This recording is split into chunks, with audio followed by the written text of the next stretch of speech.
Hi, I'm Ashley from Sunny Maid, and today we are going to talk about the Bear Paw Quilt Block.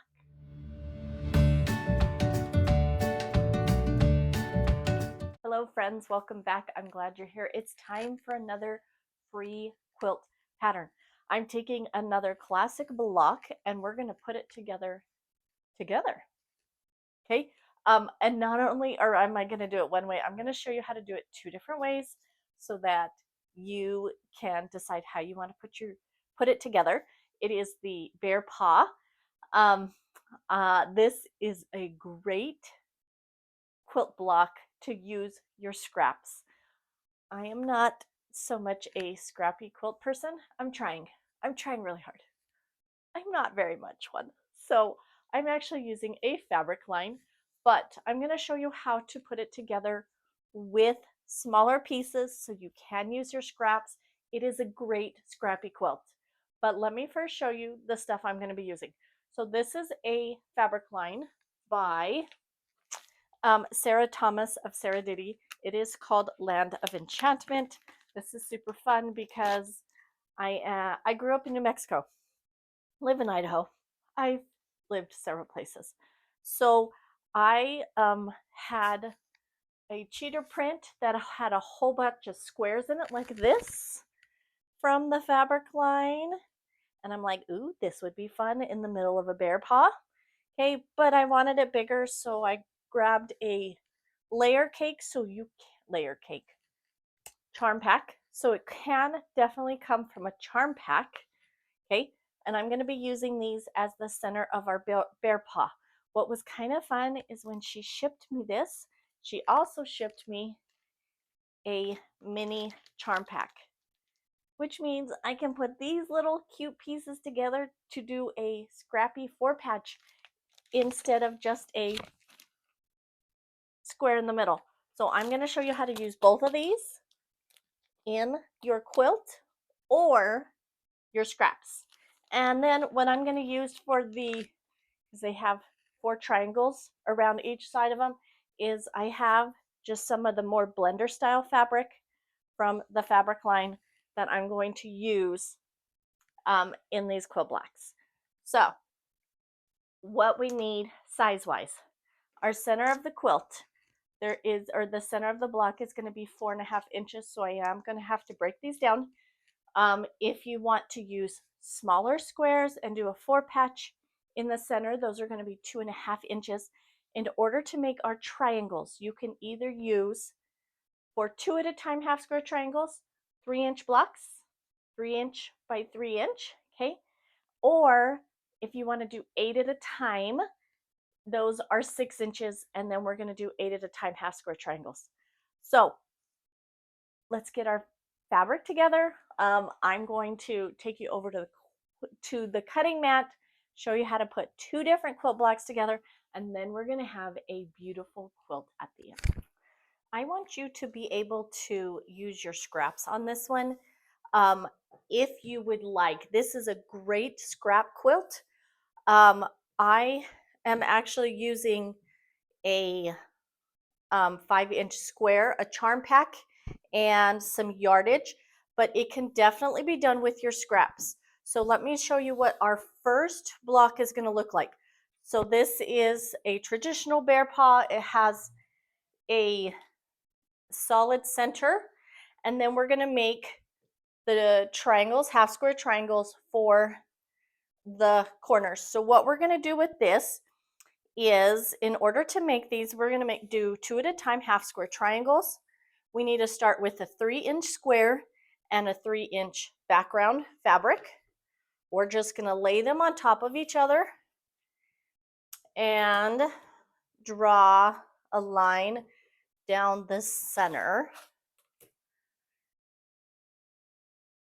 Once we do that, we're going to take them over to the sewing machine, sew down both sides of this line, cut them open, and iron them towards your darker fabric. After that, we're going to just trim them to 2.5 inches. So here are my finished 2.5 inch squares. I need 1, 2, 3, 4 per block. So I need 4 2.5 inch half square triangles plus a 2.5-inch corner piece here. And then I need my center. Now I haven't trimmed this one up yet. Your centerpiece, if you're using scraps, you can start with 4.5 inches. I'm going to start with the 5-inch square, and at the end, I'm going to just trim the whole thing up so it's my right finished size. So let's lay this out. I'm going to put my triangles like this and my background piece there in the corner. And as you can see, they're all going the same direction, and that pattern fabric is pointing in. So I'm going to fold this over and fold this over, and I'm going to sew these 3 together, and then I'm going to sew these 2 together. Okay, so here are my 2 pieces. The only thing about ironing that I want to point out is for this corner piece. You want to make sure that your seam is going towards this corner piece, because when I sew this side on, I want it to go towards my center block. So here, as you can see, I'm trying not to bend my half square triangles. Sometimes they don't always lay flat, and so if I can, I'm going to just do it towards the one that is a solid piece. So here are my 2 pieces. Now let's talk about directional fabric real quick. I definitely have a directional piece here. It has that hummingbird. It's super cute. So I know that I want it to look just like this with the pieces on the bottom and the right side. So I'm going to make sure that my middle piece directionally is going that right direction. So first I'm going to sew this on, okay, iron it towards my big middle square, and then I'm going to sew this on and iron it towards my big middle square. Okay, so here is our finished block. Let me show you the back of it. I ironed it towards that big square, and I know this looks kind of weird, but this is where we're going to square it up. What this kind of just does is saves us a little time from having to cut off those pieces, and we're planning to square it up anyways. So I have a 6.5-inch ruler. That's how big we want our block to be. And there's a couple of options on how I want to line this up. So this square should be a nice 90-degree angle.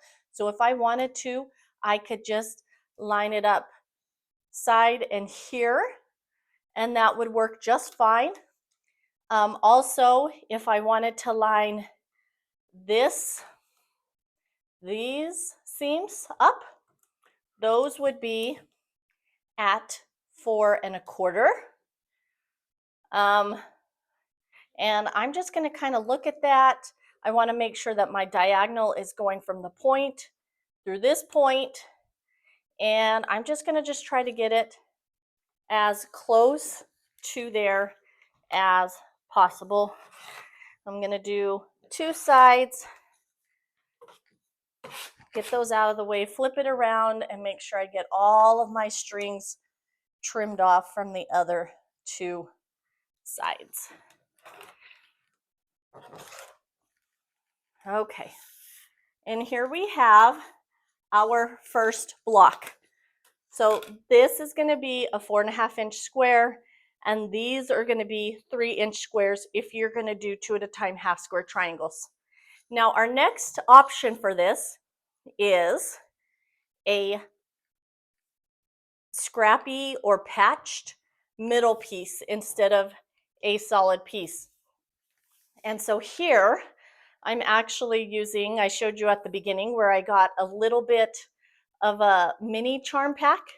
And so that's what I'm using these for. I think they're super cute and a fun way. So I wasn't planning on doing a patchy one, but because I got those 2.5-inch squares, I'm going to put together a patchy, a scrappy one. Okay, so here are my pieces.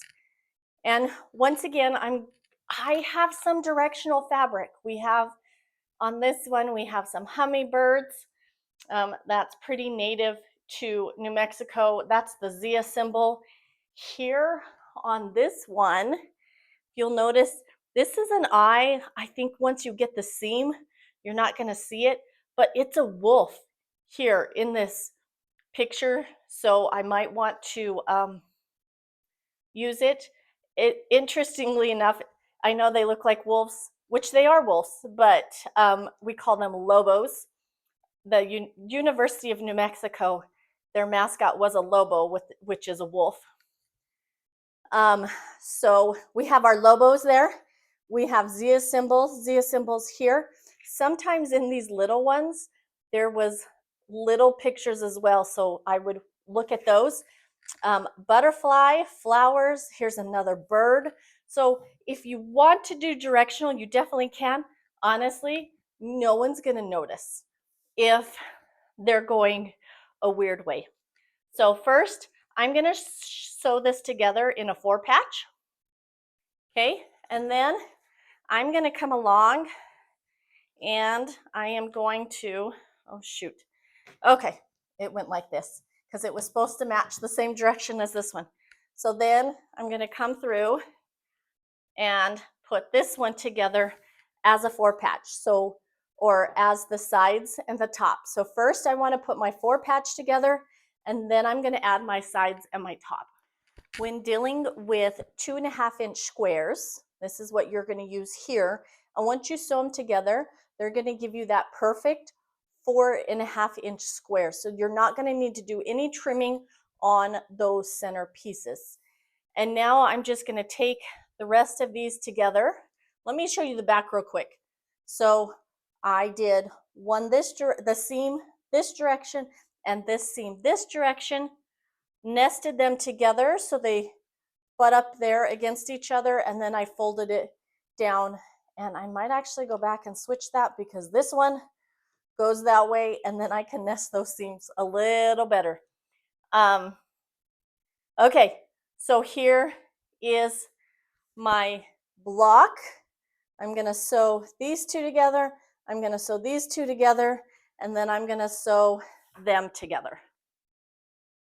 Okay, here is that finished piece. Let me show you the back. I just made sure that my seams all nest.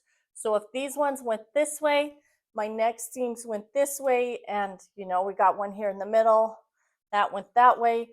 This one goes up, so this one goes down, and this one didn't matter because that was our last seam. And we have our other kind of bear paw, our scrappy one. Now this one is also 6.5 inches, sort of. It's close enough. It should be 6.5 inches. Apparently I didn't sew it together very well, but I'm going to give it a trim so I can get all those strings off, and then we are ready to put it together.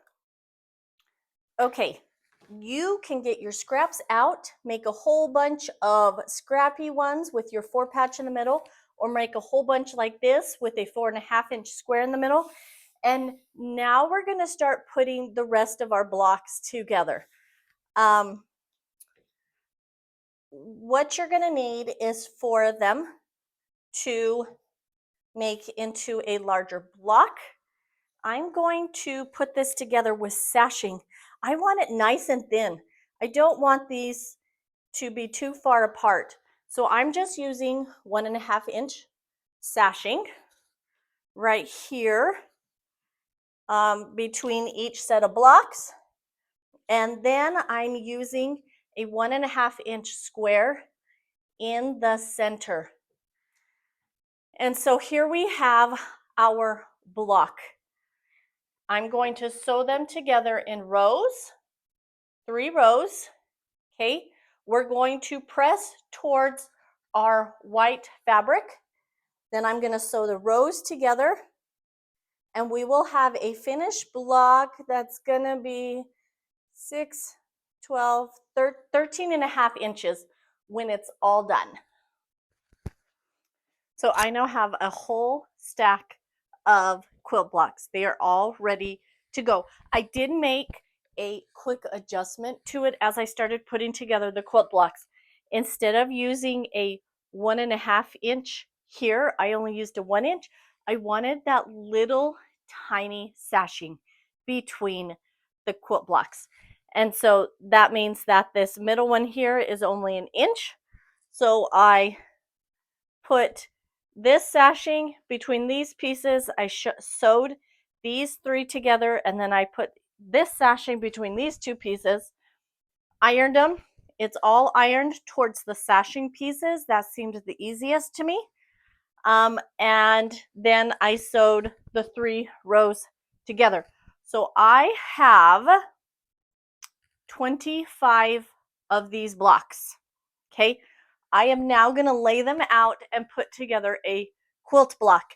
I will also add sashing between each of the quilt blocks, and I'm going to add a little bit more of these little squares in the corners between the quilt blocks.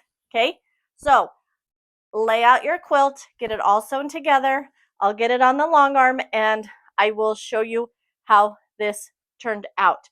Now, as you can see with this one, I used a variety of different pieces to put it together. We have our 4 patch, so that's fun. This was one of the charm squares, so a 5-inch square that we cut down like I showed you earlier. These 2 actually came from a panel that had little squares in it with a whole bunch of different designs. So here's a few others. Okay, this one had that design, 2 designs. So really, these are super fun, and you can decide how you want to put them together. You can do a whole quilt that is scrappy, that looks like this, or you can change it up, make them all one color, or use different pieces. You can use some, what am I thinking about? Where you do a specific, some fussy cutting. That's what I'm looking for. You can do some fussy cutting to put here in the middle. And these are just super fun. So if you want to do a scrappy version, it's great. If you want to do a fabric line like I did, it's great too. But I also kind of switched it up, so it's going to look really cool put together. So I'm going to lay this out, get my quilt put together, and then I will show you how it turns out. Here is my finished product. I didn't get the binding on it, but the rest of it's all done. It's all put together. I used the 1 inch sashing in between the blocks, and then I put a 2-inch border all the way around just to pull it away from the edge. I got it all quilted. As you can see, it's this kind of swirly go round thing. I just put an orangish polka dot on the back. It's not very exciting, but it works. It works real well with the colors on the front of the quilt. So here is the finished product. I ended up using 24 blocks. I decided to do 4 by 6 instead of a 5 by 5 as I had originally planned. I kind of liked having the length as opposed to a square quilt. I think this is kind of funny. I don't know if you ever do this, but a couple of these, I used white fabric where most of this is a snow fabric, so it's a little off-white, a little creamy. It's fine. You know, I thought about going back and fixing it. I mean, this white seems really stark, but I'm not gonna worry about it. I think it turned out great. So there you go. There is the finished product. If you have any questions, make sure you leave them down in the comment section below. You can find me on Instagram at Ashley_SunnyMade, and I will see you next week. Happy sewing.